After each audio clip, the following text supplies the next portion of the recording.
and welcome back to Sports Night in Auburn.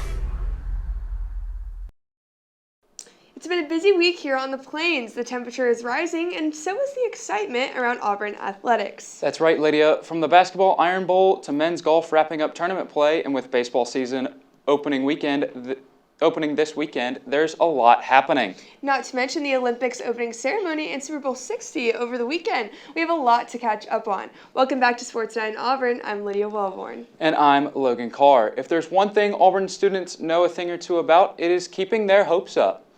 The village was packed with students camping out as early as Thursday. Students showed up and showed out in Pearlville this weekend ahead of the Auburn men's basketball game against the Alabama Crimson Tide. Auburn athletes, coaches, and staff handed out food to students camping out. Eagle Eye's own Allison Thomas got a chance to interview students ahead of the game. Let's take a look. Auburn fans have been showing their iron will for the Iron Bowl. Students have been braving the cold temperatures, camping outside of Neville Arena, all for the chance to make it into the game. It's been a long week. I've had a lot of tests, and this is a way to enjoy myself. And I'm really happy to be here. It doesn't look like it because it's cold outside, but it really is a good time. Love Auburn basketball. I was like, I gotta do it. First time, great experience. I mean, sleeping might suck, but it'll be a hell of a ride. If you guys had to kind of explain what it's like to be an Auburn fan, what would y'all say? I mean, there's just a different crowd because you don't have the bandwagon. That's just not a factor. I'd say I love it. Sometimes it can be tough whenever we're not that great. Oh, it's up and down. It's up and down. Pain is the word. It's a lot of down, but highs and lows. It's loyalty. How has it been watching this season compared to a Final Four run last season? I think it's still been good. It's still been good. We've lost some close games. We've gotten blown out a couple games. I knew we wouldn't be as great, but I mean, it's still been great to see our performance and be able to come out here and still win big games, and that's meant a lot for us coming out here today and supporting is because we know that our team can win the big moments. It is a different team. It is a different experience, but that is part of it. Change is great. And we're just here together. It's community. That is the most important part, in my opinion. No matter how well or how bad Auburn's doing, I mean, this is a good example. We always keep coming back. They say no one is more loyal than an Auburn fan, and these students are living proof.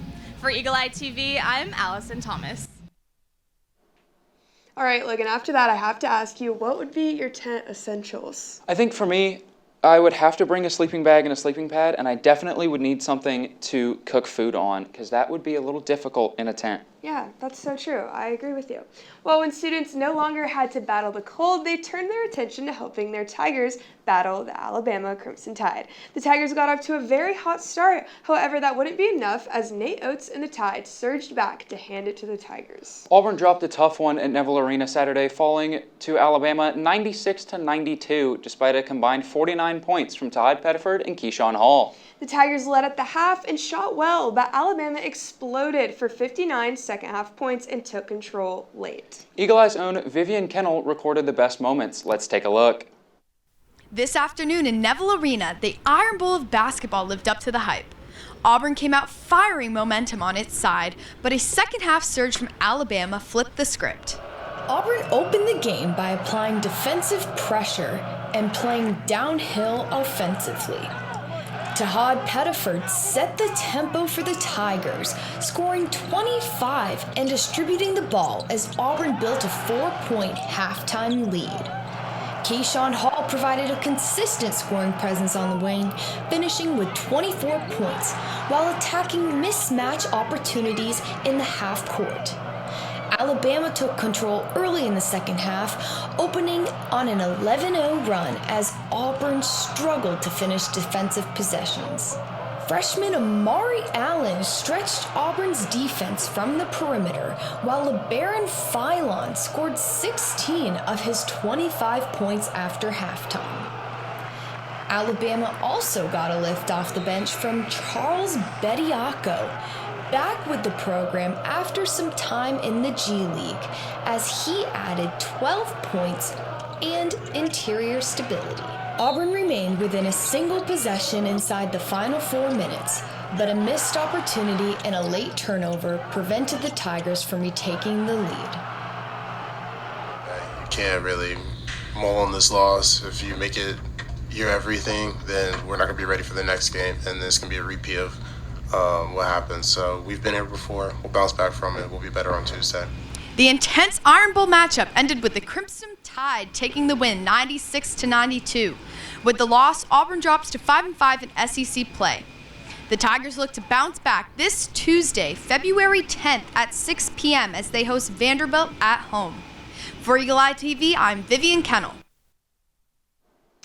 Auburn now looks to bounce back tonight as they are currently hosting number 15 Vanderbilt inside Neville Arena. For those of you that aren't tuning in from halftime, Logan has an update for you. Yes, I do. Auburn is trailing 31-42 at the half currently.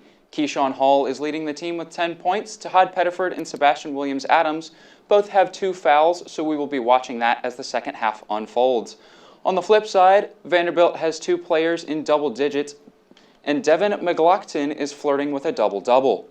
That's right, and coming up next, Eagle Eye insider Kevin Corso joins us in the studio to break down all things Auburn basketball. Don't go anywhere.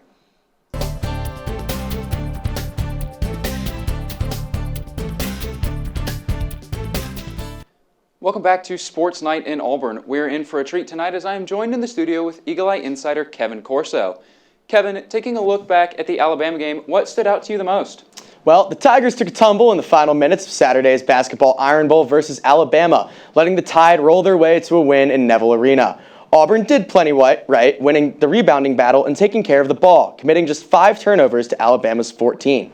There were lessons at the Basketball School of Business with a Triple H of Hod, Hall, and Hoopin as the 2 stars combined for 49 points. But it was not enough to keep up with Alabama's 59 second-half points. Alabama shot a whopping 52% from beyond the arc.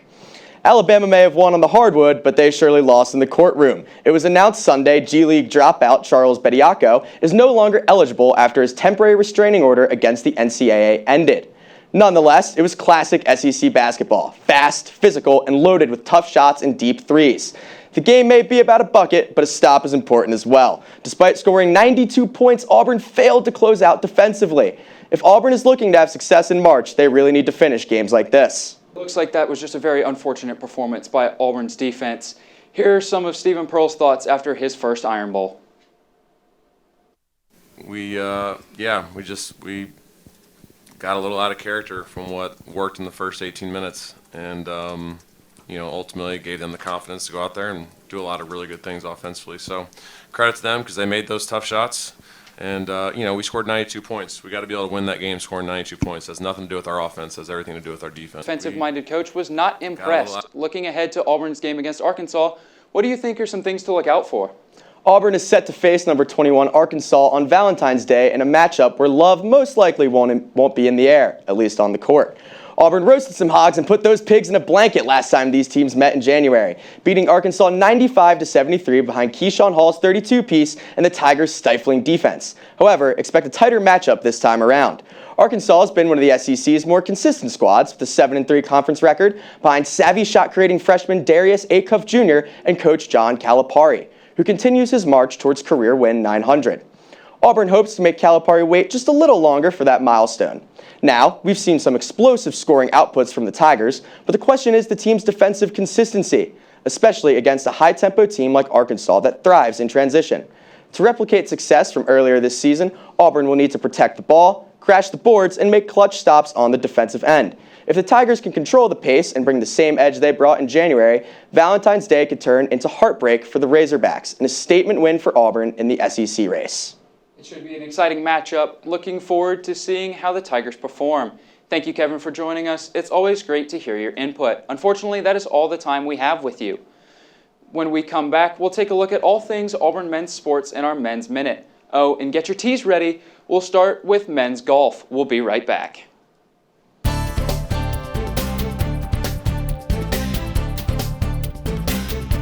Starting our Men's Minute, number 5 Auburn men's golf delivered a historic performance at the Amer Ari Invitational, taking home the team title in record-setting fashion. With world number 1 amateur Jackson Koiven back in the lineup, the Tigers shot a program record 32 under par in the opening round, the second lowest round in NCAA history. Auburn finished the tournament at 77 strokes under par, tying the NCAA record and cementing a dominant weekend on the course. For their next matchup, the Tigers head south to take on the Florida Gators in Gainesville. This weekend, they will look to keep the hot streak alive. Hayden, I hear you have the scoop on our other men's teams. Starting off with men's tennis that paid a visit to the Carolinas. Auburn's men's tennis came up with an impressive victory on Friday evening, defeating the number 16 Clemson Tigers on the road with a 5-2 victory. I guess the delay due to weather was worth the wait. Nicholas Hang and Joey Phillips escaped a tight doubles point. It was all Auburn. What does the win mean for the Tigers? They will advance to the conference play with a 7-1 record. It's opening weekend on the Plains as Auburn baseball takes on Youngstown State on February 13th. If you don't already have plans to be in Plainsman Park, there is still time. The team will look for a strong start to their season, and expectations are high. Chris Rambert, Chase Firlick, and Bud Tenrell are named the All-SEC preseason team. In addition, that Auburn continues to rise in preseason polls as a team. Staying firm in their own rankings, the swim and dive team competed in the Auburn Invite on Friday, February 6th, and wrapped things up on Saturday. The Aquatic Center proved to be the stage for Auburn to stack up several top 10 swims. The lanes weren't the only spot with top performances. The diving boards also brought success for the Tigers. But I don't want to spoil too much for you. Eagle Eye's Campbell Perry has more from the Aquatic Center. Auburn Swim and Dive is back on its home deck hosting the AU Invite. With SEC championships right around the corner, this meet gives the Tigers a chance to qualify, lower their times, and build momentum heading into the championship. Auburn Swim and Dive wrapped up their regular season with a wave of fast swims and big scores at the AU Invite. Across all strokes and distances, Auburn hit season-best performances and showed the depth of this squad in a final tune-up before conference competition. Highlighting the weekend, the Tigers punched a qualifying mark in the women's 400 free relay, earning a spot in the SEC championship. In the pool and on the boards, Auburn swimmers and divers turned in solid efforts, proving that they're ready for the challenges ahead. From relays to individual races, this team is peaking at the right time as they set their sights on the 2026 SEC championships. As championship season approaches, every race and every dive carry extra meaning for this Auburn team. The AU Invite is just one step closer in this postseason push. That's all for Eagle Eye. I'm Campbell Perry. The swim and dive team gear up for the championship season with only one regular season left. They are setting their sights on the SEC championship in Knoxville. That will begin on Monday and stretch through the week. Another team that's looking ahead is the Auburn track and field team. We'll split up ahead to two different locations. While half the team travels to Tiger Paul Invitational in Clemson, South Carolina, the other half will travel to the David Henry Valentine Invitational in Boston, Massachusetts. Back at the desk, they have some trivia for you. That's right, Hayden. Before the commercial, we want to test your knowledge on track and field.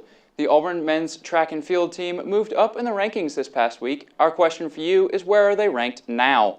Is it A, 24th, B, 23rd, C, 22nd, or D, 21st?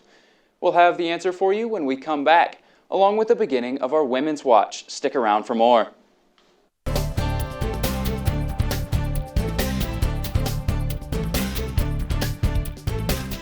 Welcome back. Before the break, we left you guys with a trivia question. To jog your memory, the Auburn men's track and field team moved up in the rankings this past week. Where are they ranked now? Is it A, 24th, B, 23rd, C, 22nd, or D, 21st? If you guessed the letter D, you would be correct. They are now ranked 21st, and they will look to improve on that as the season goes on. Instead of sprinting for this next one, we'll walk you through this one. Let's get you caught up on Auburn women's basketball. The Lady Tigers were on the road last Thursday, traveling to Gainesville to take on the Florida Gators. Jemiah Harris led Auburn with 18 points and 7 rebounds, her best stat line in SEC play this season. But the Tigers could not build enough momentum to pull ahead. Florida came back in the second half and secured a 61-53 win over Auburn. And then back to Neville Arena, it was all Tigers versus Tigers as Auburn hosted number 5 LSU on Sunday afternoon. Freshman Harrison Coulibaly led Auburn with 13 points, adding 4 assists and 3 steals, continuing to show promise against elite competition. Auburn forced 19 LSU turnovers and turned them into 22 points, but LSU used a strong rebounding edge and a fast start to pull away. Struggling to keep pace with one of the SEC's top teams, Auburn fell to LSU 77-44. The Tigers now look to reset with a midweek break before heading to Texas A&M next Sunday, with a tip-off set for 5 p.m. This will be the first of their back-to-back away game stretch. Hayden, I heard a certain diamond sport is back for the Tigers. You heard it right, Lydia. Auburn softball faced North Florida for their season opener on Thursday, February 5th in Clearwater, Florida. Returning from injury, redshirt sophomore Kayla Stroud went 2 of 3 at the plate with a triple and 2 RBI. The Tigers could not pull through and lost 3-11 in 5 innings. The Tigers keep their heads down and got to work as they defeated the Notre Dame Fighting Irish with a nail-biter victory 5-4 on Friday. Auburn jumped out to a 4-0 lead over Notre Dame. Freshman Hayden Rodbuck and junior Minina Wanmack led the Tigers at the plate. That same Friday, they faced Michigan State and sealed a 9-6 victory. Michigan jumped out to an early lead with a first inning 2-run blast from Hannah Howley. But Auburn immediately responded in the top of the second inning. Michaela Walker made the Spartans pay with her first career grand slam shot to straightaway center.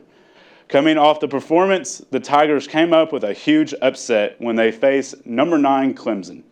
Auburn jumped out to an early lead over Clemson and did not let off the gas, cruising to a 10-5 victory to pick up its first ranked win of the season. Auburn built a first inning lead in its opening contest, and Nella Adams connected with her first home run of the season. I know this is a lot of softball to throw at you, but we've almost hit the 7th inning. When the Tigers faced Pittsburgh, they ended up falling short after digging themselves in a hole. Their 5 runs in the 5th inning were not enough, and they would not lose this to 12-11, their highest scoring softball game so far. They would close out the NFCA Leadoff Classic by scraping past Penn State. Their early run in second inning would be key in separating them from the Nittany Lions. If you are itching for a chance to see them in person, like I am, the Tigers begin their opening weekend on the Plains facing Illinois. Their first game is set for 5 p.m. on Thursday at Jane B. Moore Field. Instead of the pitch, let's take it to the beams. Auburn Gymnastics faced the unranked Kentucky Wildcats in Neville Arena on Friday night. Opening on the vault page, Zakan 9.875 highlighted Auburn's rotation. Moving to the bars for the second rotation, Huff led the Tigers with a career-high 9.925. Despite these efforts, the 12th ranked Tigers came up short to the Wildcats. Their final from Neville Arena was 196.275 to 197.325. The Tigers head to Baton Rouge to face LSU on Friday and will look to find their footing again. And an update on another ranked team is brewing at the desk. Thanks, Hayden. We're excited to share more info on the number 4 Auburn women's tennis team. They came out swinging at the ITA National Team Indoor Championship with shutout victories over Northwestern. That's right, Auburn secured the doubles points and followed with straight set wins at the top 3 singles spots to clinch the match. The victory improved the Tigers to 12-0 on the season and sent Auburn to the quarterfinals. On Saturday, the Tigers kept the momentum going, defeating number 9 NC State 4-1 to advance to the semifinals for the first time in program history. Auburn secured a crucial doubles point and sealed the match with singles wins from DJ Bennett, Ava Esposito, and Ashton Bowers. The win improved Auburn to 13-0 on the season, setting up a semifinal matchup with the top-ranked Georgia Bulldogs. Auburn took the doubles points and won 5 opening singles sets, but Georgia rallied to win 3 three-set matches and secure the victory. Despite the loss, it marks the deepest run at indoors in program history for the Tigers, who dropped to 13-1 on the season and head home with momentum still on their side. The women's tennis team will host Grand Canyon University this Sunday, February 15th. They hope to rebuild their winning streak against the Lopes Post Valentine's Day. Throwing it back over to Hayden one last time to finish up our Women's Watch. Hayden, I heard you have some news about the equestrian team. Yes, I do, Lydia. The equestrian team took a loss at South Carolina this past Saturday, February 7th. The score was 9-10, and although this bad news for the team, one player got some good news. Brooke Jolstead was named SEC Horseman Rider of the Month for Auburn. This is her second time receiving the honor, and it comes off a career-high match for her against UT Martin. She scored 78. Now, let's see if I can make a par for this segment. The Auburn women's golf team has been playing great. Auburn's Owen Katie Cranstead was named SEC Co-Player of the Week after earning an individual win at the UCF Challenge last week. She shot a career low 207 after 54 holes. Next, for the Lady Tigers, they are headed to Melbourne, Florida for the Moon Golf Invitational this Sunday. That's all I have for you tonight. Back to you, Lydia, at the desk. Thanks, Hayden. Before the break, it's time for our final trivia question of the night. How many times has Auburn women's golf won the SEC championship? Is it A, 6, B, 8, C, 10, or D, 12? No Googling. We'll have the answer right when we come back, along with Auburn in the Pros and Trending Tigers.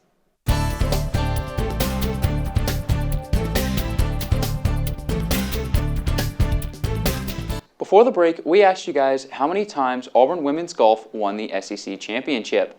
Is it A6, B8, C10, or D12? If you guessed C10, you would be correct. An impressive run for the Lady Tigers and one that shows the standard of excellence in Auburn golf, as they look to add even more in the years ahead. Moving on to one of our favorite segments, Auburn in the Pros. Let's take a look at what a few Auburn alums have been up to in their sports. First up is Derek Hall, who had 2 tackles, 2 sacks, and 1 forced fumble in the Super Bowl for the Seahawks.